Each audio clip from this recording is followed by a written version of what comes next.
as has been famously said, the gospel is not good advice. The gospel is good news. Last summer when I preached, I quoted J. Gresham Machen, who said, "Where the most eloquent exhortation fails, the simple story of an event succeeds. Men are transformed by a piece of news." The gospel of the Christian faith is not a religious system like Islam. In Islam, you must follow the 5 pillars of Islam, including confessing God alone and Muhammad as his prophet, making a pilgrimage to Mecca once in your lifetime, giving alms, and so on. And if you faithfully do these 5 pillars of Islam, maybe someday, if your good deeds outweigh your bad deeds, Allah might accept you and bring you to heaven. The gospel is nothing like that. It's not a philosophy of enlightenment like Hinduism. It's not an 8-fold path to nirvana like Buddhism. It's not a self-improvement program like many modern psychologies, and it's not a human ladder of success and self-esteem. Here's what the gospel is.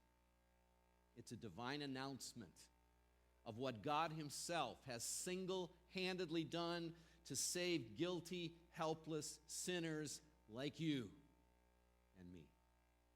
The gospel is the good news that the Allies have landed to liberate Europe. They're not just dropping leaflets over Europe, explaining how to build better weapons and fight more effectively. It's the announcement, it's the good news that the surgery has completely removed the cancer.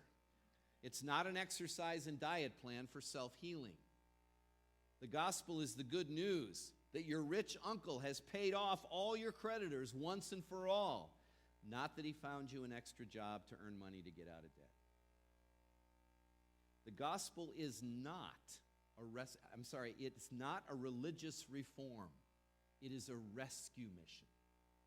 The gospel is not obey these rules and you'll be right with God. We might call that a religious form of self-salvation. The gospel is not perform and achieve this or that and you will be free and fulfilled. We could call that a secular form of self-salvation. Rather, the gospel is believe this message, receive this Savior, rejoice in his grace, live in his freedom, and then give yourselves in love to others.